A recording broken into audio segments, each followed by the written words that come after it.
누가복음 15장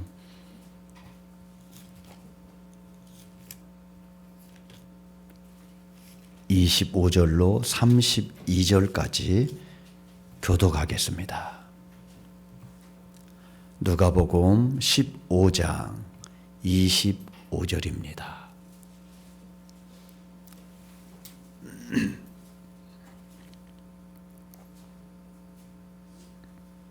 마다들은 밭에 있다가 돌아와 집에 가까이 왔을 때에 풍악과 춤추는 소리를 듣고 대답하되 당신의 동생이 돌아왔음에 당신의 아버지가 건강한 그를 다시 맞아들이게 됨으로 인하여 살찐 송아지를 잡았나이다 하니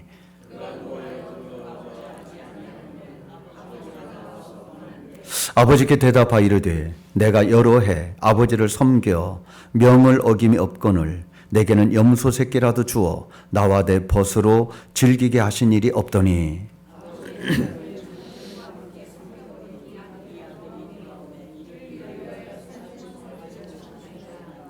아버지가 이르되 예 너는 항상 나와 함께 있으니 내 것이 다 내 것이려되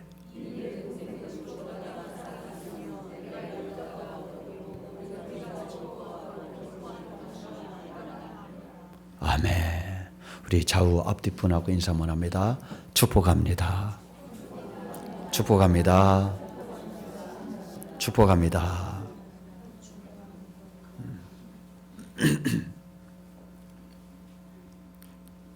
오늘 읽었던 본문은 우리가 너무 익숙하게 잘 아는 그런 내용이죠.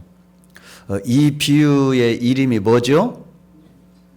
일명 탕자비유 그렇게 말합니다. 일명 우리끼리 이야기하는 게 탕자비유, 집 나간 아들, 탕자비유 그렇게 말을 합니다. 부유한 아버지에게 두 아들이 있습니다. 그런데 그 둘째가 아버지에게 나중에 나에게 주실 유산을 미리 주십시오. 그래서 아버지를 졸라 유산을 타냅니다.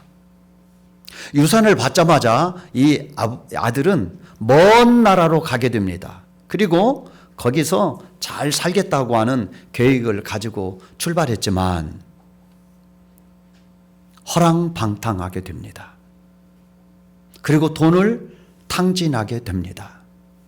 그런데 설상가상이라고 그때 마침 흉년이 들게 됩니다. 먹을 것이 없게 됩니다. 가진 돈도 없고 음식을 사 먹을 돈도 없고 그래서 할 수 없이 그 나라 사람 돼지를 많이 키우는 사람의 집에 들어가 돼지를 치는 일을 해주게 됩니다. 돼지는 쥐염열매라고 하는 먹이를 먹고 사는데 이 둘째 아들은 너무 배가 고파서 돼지가 먹는 쥐염열매도 마음껏 못 먹는 그런 정말 비천한 자리까지 떨어지게 됩니다. 그때 이 아들이 생각합니다. 우리 아버지는 부자인데, 우리 아버지 집에는 먹을 것이 많은데, 우리 아버지 집에는 종들도 많은데 내가 여기서 줄여 죽는구나. 그리고 아버지 집으로 돌아가야 되겠다라고 하는 결심을 하게 됩니다. 꼴은 거지 꼴입니다. 몰골은 형편이 없고 옷도 지저분하고 누가 보아도 그 옛날 부잣집 둘째 아들이라고 생각할 수 없었지만 그래도 내가 살 길은 아버지 집으로 돌아가는 것이다 하여 돌아오게 됩니다. 그런데 집에서 먼 거리에서 자기가 집을 향해 걸어오고 있는데 아버지가 멀리서 자기 힘을 알아보고 달려나옵니다. 그리고 목을 어루만져 안아줍니다. 그리고 종들에게 명합니다. 이 아들에게 새 옷을 입혀라. 가락지도 끼워줘라. 새 신발도 신겨줘라. 그리고 살찐 송아지를 잡고 동네 모든 사람들을 초청하여 잔치를 벌이자. 죽었다가 다시 살아온 아들이고 잃어버렸다가 다시 얻은 아들이니 내가 어찌 기쁘지 아니하리야. 그래서 잔치를 베풀게 됩니다. 이때 마침 큰아들은 밭에 나가서 일을 하고 있었습니다. 돌아오는데 집에서 동네에서 풍악 소리가 나고 흥겨운 가락 소리가 들리는데 종들에게 물어보니까 이 어쩐 일이냐, 이게 무슨 소리냐, 누구 집에서 나오는 소리냐 했더니 당신의 아버지가 둘째가 집에 돌아왔다고 살찐 송아지를 잡고 잔치를 벌이고 있습니다. 이 둘째 형이 너무 속이 상했습니다. 기분 나빴습니다. 자기 동생이 들어왔다는 이야기를 듣고도 달려가지 않았습니다. 그리고 집에 들어가지 않습니다. 아버지가 나와서 오늘 좋은 날이니까 들어와서 함께 즐기자. 이 동생이 왔지 않느냐. 그럼에도 불구하고 이 큰 형은 집 밖에 서 있었다. 이것이 오늘 본문의 내용이죠. 잔치가 벌어졌을 때에 다 참여했습니다. 동네 사람들이 다 왔습니다. 잔치에 참여하지 못할 것 같던 둘째도 잔치에 참여했고 종들도 참여했고 동네 사람들도 참여했습니다. 근데 누구만 참여하지 못하고 있다? 큰아들만 참여하지 못하고 있는 거예요. 둘째는 늦게나마 자기 잘못을 깨닫고 아버지께 돌아와 아버지의 환대를 받고 잔치에 참여하는데 첫째는 분노하며 거절하며 동생 얼굴도 보고 싶지 않다며 잔치에 참여하지 않습니다. 상황이 좀 이상하잖아요. 잔치에 모든 사람이 참여했는데 스스로 모범생이라고 생각했던 이 첫째만 잔치에 참여하지 못하고 있습니다. 이 탕자 비유, 일명 탕자 비유는 누구에게 지금 하고 있는 거죠? 누구 들으라고 하고 있는 거죠? 이 탕자 비유를 예수님이 하시는데 누구 들으라고 지금 하고 있는 거예요? 그 1절 2절에 나와요. 자, 누가복음 15장 1절 2절 한번 읽겠습니다. 시작. 모든 세리와 죄인들이 말씀을 들으러 가까이 나오니 바리새인과 서기관들이 수군거려 이르되 이 사람이 죄인을 영접하고 음식을 같이 먹는다 하더라. 자, 예수님 앞에 지금 두 부류의 사람이 나와 있어요. 그죠? 첫째는 세리와 죄인들이 예수님과 지금 밥을 먹고 있어요. 그런데 그 모습을 누가 봤느냐? 바리새인과 서기관들이 보게 됩니다. 예수님이 죄인과 세리들과 밥 먹는 거에 너무 못마땅한 거예요. 그래서 비난하고 신란합니다. 저는 죄인들과 함께 밥을 먹고 잔치를 벌인다. 이러한 이야기를 들은 예수님이 세 가지 비유를 연달하게 되는데 우리가 살펴본 탕자 비유는 세 번째 비유입니다.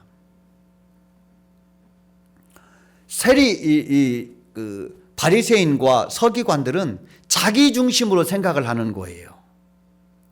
바리새인과 서기관들은 자기 입장에서 자기 중심으로 세리와 죄인들을 바라보니까 도와줄 이유가 없는 거예요. 왜? 저들은 죄인이니까. 사회적으로 낙인 찍힌 존재들이니까. 정죄받아야 될 자, 심판받아야 될 자, 지옥 갈 자라고 생각하기 때문에 자비를 베풀지 않아요. 우리하고는 다른 인간들, 죄인들, 버림받은 자들, 저주받을 자들 이렇게 자기 중심으로 생각하기 때문에 냉정하게 생각을 해요. 그런데 예수님은 자기 중심으로 생각하지 않고 누구 중심으로 생각하고 계세요? 세리와 죄인들의 입장에서 생각해 주고 있는 거예요. 세리와 죄인들의 입장에서 생각하니까 예수님이 그들의 필요를 채워주는 거예요. 죄 때문에 고통스러워하는 그들의 마음을 풀어주는 거예요. 소외당하고 손가락질 당하고 무시당하고 정죄받는 그들을 위로해주고 내가 너의 친구가 돼줄게. 누구 중심으로 생각하냐가 이렇게 다른 거예요. 바리새인과 서기관들은 훌륭한 자였지만은 존경받는 자들이었지만은 자칭 믿음을 좋은 믿음을 가지고 있다고 생각하는 자들이었지만은 이들은 철저하게 자기 중심이었어요. 그래서 배려하지 않아요. 사랑하지 않아요. 남에게 도움을 주지 않아요. 그런데 예수님은 철저하게 바리새인과 서기관보다 훨씬 더 거룩하고 의로운 분임에도 불구하고 자기 중심으로 생각하지 않고 세리와 죄인 중심의 생각을 했기 때문에 그들의 필요를 채워주는 거예요. 이게 사랑이지요. 이기적인 것은 사랑이 아닙니다. 하나님은 사랑이라고 말하는데 그 사랑은 이타적인 사랑, 시선적인 사랑, 그 입장에서 생각해 줘서 필요를 채워주는 사랑, 그것이 예수님 사랑, 하나님의 사랑이죠. 이 탕자 비유를 통하여 예수님은 세리와 죄인들은 집 나간 둘째 아들로 비유하고 있는 거예요. 그리고 바리새인과 서기관들은 아버지와 함께 있는 첫째 아들, 집 안 나간 첫째 아들과 지금 비교하고 있는 거예요. 둘째 아들은 집을 나갔기 때문에, 재산을 탕진했기 때문에 아버지의 가슴에 못을 박았습니다. 변명할 이유가 없습니다. 둘째 아들은 입이 10개라도 할 말이 없어요. 자신도 죄인이라고 생각하지만 누구도 그를 응원하지 않고 정말 방탕한 자라고 욕먹기 딱 좋은 아버지의 마음에 못을 박은 자입니다. 그런데 큰아들은 자기는 의롭다고 생각했어요. 아버지께 효도한다고 생각했어요. 아버지 말을 거역하지 않고 시키는 대로 다 했다고 생각했어요. 그런데 막상 아버지가 잔치를 베푸는 것에 대하여 불만을 갖고 잔치 참여에 참여하지 않으므로 아버지의 마음에 못을 박았어요. 둘째 탕자는 자신의 삶을 돌이키고 정말 면목이 없지만 얼굴에 철판 깔고 아버지께 왔습니다. 아버지께 왔더니 자기가 기대했던 아버지가 아니야. 만약에 아버지가 나 너 같은 자식 둔 적 없어, 한번 나갔으면 끝이야, 그러면 이야기는 끝나는 거예요. 자기는 그런 각오를 가지고 온 거예요. 나를 종으로라도 좀 불러줬으면 좋겠다, 그 마음 가지고 왔는데 자기의 기대와는 다르게 아버지는 엄청 환대를 해줍니다. 아들로서의 지위를 회복시켜 줍니다. 그래서 이 둘째 아들은 아버지가 누구인지를 배우게 돼요. 아, 아버지는 이런 분이구나. 아버지는 나를 이렇게 대우해 주는구나. 그 아버지의 사랑을 깨닫게 되죠. 그런데 이 큰아들은 허랑방탕하지도 않았습니다. 집을 나가지도 않았습니다. 아버지의 속을 썩이지도 않았습니다. 정말 모범생이고 효자처럼 보입니다. 그런데 이 큰아들은 아버지가 어떤 마음을 가지고 있는지를 모르는 거예요. 둘째 때문에 얼마나 아버지가 눈물을 흘리고 있고 집 나간 둘째를 얼마나 그리워하며 마음에 고통을 당하고 있는지 그 아버지의 마음을 전혀 모르고 있어요. 둘째는 비록 아버지의 가슴에 못을 박은 불효자였지만 그가 아버지를 다시 만남으로 그 아버지가 어떤 분인지를 깨달은 거예요. 아버지는 이런 분이었구나. 그런데 큰아들은 아버지와 함께 살았지만 아버지의 마음을 몰라주는 거예요. 아버지와 함께 밥을 먹고 아버지와 함께 한 집에서 살았지만 아버지가 어떤 마음을 가지고 있는지, 어떤 고통을 느끼고 있는지, 어떤 슬픔 가운데 있는지 전혀 이 큰아들은 알지 못하고 있는 거예요.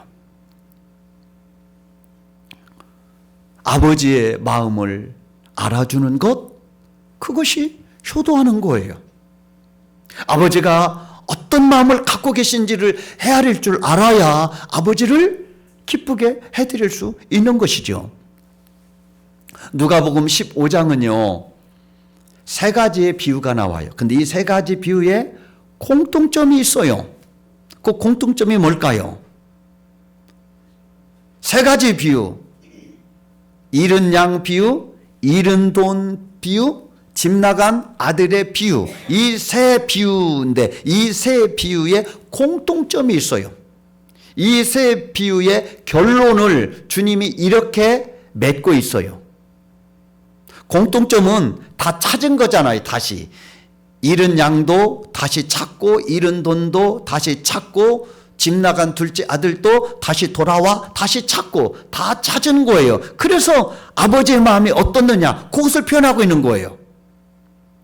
자, 한번 볼까요? 7절 한번 읽겠습니다. 자, 15장 7절 다 같이 읽습니다. 시작. 내가 너에게 이르노니 이와 같이 죄인 한 사람이 회개하면 하늘에서는 회개할 것 없는 의인 99으로 말미암아 기뻐하는 것보다 더하니라. 한 사람이 돌아오면은 하늘에서는 기쁨이 넘친다는 거예요. 하나님이 기뻐하신다는 거예요. 자, 10절도 한번 읽어봅니다. 시작. 내가 너에게 이르노니 이와 같이 죄인 한 사람이 회개하면 하나님의 사자들 앞에 기쁨이 되느니라. 이것도 기쁨으로 끝나는 거예요. 잃어버린 것을 찾은 기쁨, 그것은 말로 다, 그것이 귀하면 귀할수록 더 기분이 좋은 거예요. 쓰레기를 잃어버리고 슬퍼할 사람은 없지만 보석을 잃어버리고 다시 찾는 기쁨은 말로 다 할 수 없는 것입니다. 이렇게 지금 주님은 잃어버려진 바 된, 아버지를 떠나가 버린 자들을 다시 찾는 것에 대하여 얼마나 아버지가 기뻐하는가를 이 세 가지 비유를 거듭거듭 반복해서 말씀하시고 있는 거예요. 탕자 비유도 똑같아요. 결론이. 자, 32절 읽어봅니다. 시작. 이 내 동생은 죽었다가 살아났습니다. 내가 잃었다가 얻었기로 우리가 즐거워하고 기뻐하는 것이 마땅하다. 동생이 돌아온 것에 대하여 아버지는 묻지도 따지지도 않습니다. 죽은 아들이 다시 돌아온 거다. 잃어버린 아들이 다시 돌아온 거다 하여 집안에 좋은 것을 다 풀고, 그리고 살찐 송아지를 잡아 잔치를 베푸는 것은 동네 사람들에게 이 집 나간 아들의 지위를 회복해 주는 게 내 아들이다, 우리 집으로 다시 돌아온 내 아들이라고 하는 것을 선포하는 거예요.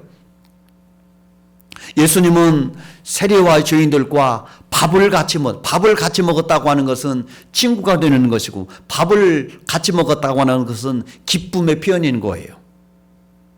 예수님이 이 땅에 오시는 것은 하나님의 나라를 세우려고 오신 줄로 믿습니다. 그 하나님의 나라를 어떻게 표현하느냐, 가장 중요하게 표현되는 것이 잔치로 표현해요. 잔치. 왜냐하면 이 땅에서 가장 즐겁고 기쁜 날 하는 게 뭐예요? 잔치. 그게 잔치. 회갑잔치, 결혼잔치, 돌잔치, 좋은 일은 다 잔치하는 거니까 성경에서는 하나님의 임재, 하나님의 구원, 하나님의 통치, 하나님의 뜻이 이루어지는 그 하나님의 나라를 잔치로 표현한, 그러므로 예수님이 지금 세례와의 죄인들과 함께 식사하는 것은 주님의 마음이 기쁜 거예요. 탕자가 돌아왔을 때 아버지가 얼마나 기뻤는지 살찐 송아지를 잡고 잔치를 베푸는데, 요한계시록은 성경의 마지막 책인데 요한계시록은 22장에서 끝납니다. 그런데 21장과 22장이 천국잔치로 끝납니다. 요한복음 19장 9절에 보면은 어린 양의 잔치가 나옵니다. 그러니까 어린 양은 예수님을 말하는 거죠. 예수님이 이 땅에 오셔서 천국문을 여신 분이고 우리 인생을 그 잔치로 초청하시는 분이죠. 그래서 요한계시록 마지막 장인 20장과 21장은 천국잔치가 벌어지는 것으로 성경은 끝납니다. 우리가 장차 영원히 맛볼 하나님의 은혜의 잔치, 천국잔치인 줄로 믿습니다. 그런데 그 영원한 나라에서 누릴 그 천국잔치를 우리는 선취하여 이 땅에서 그 하나님의 은혜를 누리고 하나님의 영광에 참여하며 하나님의 돌보심을 받고 살아가는 하나님의 나라의 은혜를 누리며 살게 되는 줄로 믿습니다.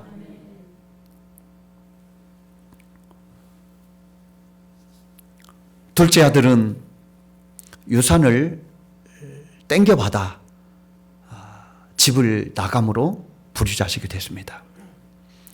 집을 나가는 순간부터 그는 호기롭게 자신만만하게 나갔지만 성경의 이야기는 내려가면서 그는 내리막길을 내려가게 됩니다. 아버지를 떠나서 사는 삶이 얼마나 곤고한지를 보여주기는 거예요. 아버지와 함께 살아도 힘든 인생이에요. 그런데 아버지를 떠난다? 엄청 힘든 인생인 것입니다. 첫째 아들은 유산을 미리 달라고도 하지 않았습니다. 행패 부리지도 않았습니다. 아버지 집을 떠나지도 않았습니다. 그저 아버지 집에서 묵묵히 아버지 명을 거역하지 않으면서 열심히 일을 했습니다. 참 훌륭한 아들이에요. 아마 이 첫째 아들의 모습이 바로 우리들의 모습이 아닌가 싶어서 우리 같이 예배드리고 있잖아요. 때가 되면 기도하고 말씀 읽고 헌신하고 헌금하고 열심히 합니다. 아마 우리는 둘째 아들은 아닌 것 같아요. 우리는 아무리 생각해도 둘째라면 서운해요. 첫째인 것 같아요. 그런데 첫째 아들의 문제가 뭐죠? 첫째 아들의 문제는요, 아버지하고 함께 살면서 누구의 마음을 모른다? 아버지의 마음을 모르는 거예요, 지금. 아버지의 마음을 모르는 게 첫째 아들의 문제인 거예요. 자기는 자기 일 열심히 하면은 충분하다고 생각했어요. 효자라고 생각했어요. 그런데 아버지는 그게 아니에요. 내 마음을 좀 알아주라는 거예요.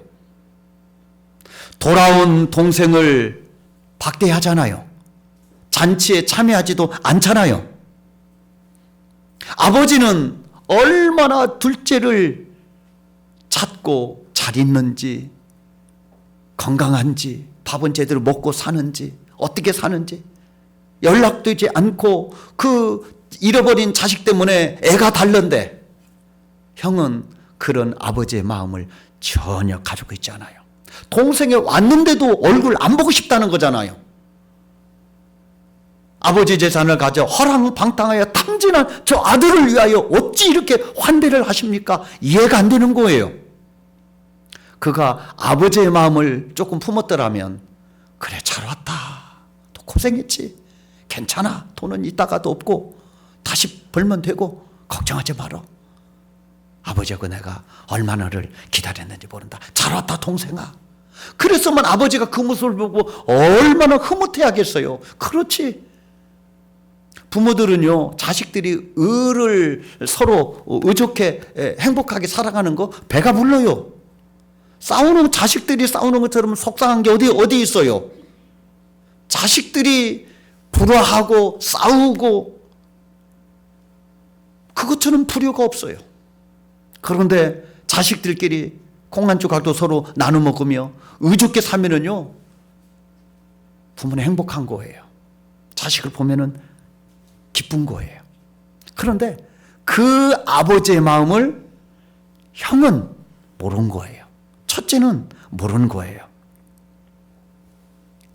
그 아버지의 마음을 알았더라면 이 첫째는요, 집 나간 동생을 찾으러 가야 돼요. 아버지, 내가 오늘 저 동네 한번 갔다 오겠습니다. 아버지, 오늘 내가 저 나라 한번 갔다 오겠습니다. 내 전단지 만들어서 내가 광고도 해서 이놈 연락도 없는데 어떻게 사는지 내가 알아보겠습니다. 아버지, 걱정하지 마세요. 내가 갔다 오겠습니다. 그럼 아버지가 얼마나 위로가 되고 안심이 되겠습니까? 그런데 집에 있는 형은 그런 마음이 없어요. 너 끝이야. 너희들 내 동생 아니야. 너 아버지께 그렇게 박대하고 갔으니 너는 끝이야. 냉정하게 생각을 했습니다.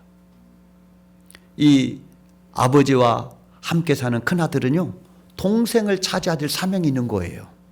그게 아버지의 마음이기 때문에 하나님이 지금 예배하는 우리와 함께 하시고 우리에게 은혜를 주시고 축복하시고 기뻐해 주실 줄로 믿습니다.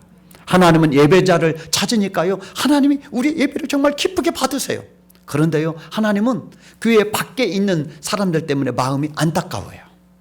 저들도 나를 인정하고 나와서 예배해야 될 텐데 나를 모른다고 하는구나, 거역하고 있구나, 허랑방탕하고 있구나. 하나님은 교회 밖에 있는 사람들에게도 마음을 두고 계세요. 왜? 하나님은 모든 사람이 구원받기를 원하시는 줄로 믿습니다. 지난주에 우리가 살펴본 게 그거다. 하나님의 소원은 모든 사람이 구원받기를 원한다. 우리가 전도하는 것이 우리 부흥해야지. 여러분 우리 부흥 안 해도 여러분 천당 가는데 이상 없습니다. 여러분 천당 갈 수 있어요. 그런데 우리가 전도해야 된다. 안 믿는 사람에게 복음을 전해야 된다. 가족을 구원해야 된다라고 하는 것은 아버지의 소원이기 때문입니다. 예수님의 명령이기 때문입니다. 하기 싫어도 그것이 아버지의 마음을 기쁘게 드리는 것이고 그것이 예수님의 소원이기 때문에 예수 믿어야 됩니다. 예수 믿고 천국 가야 됩니다. 하나님은 나만 천국 가는 걸 원치 아니하시고 다 같이 천국 가기를 원한다고 하는 것입니다. 하나님의 마음을 우리가 헤아린다면은 우리 주변에 있는 주를 알지 못하는 자들에게 믿음의 손을 내밀어야 될 줄로 믿습니다. 그들을 위하여 기도해야 될 줄로 믿습니다. 기도하면 하나님이 은혜를 주시고 그리고 잔치를 베푸는 놀라운 은혜가 임하게 될 줄로 믿습니다.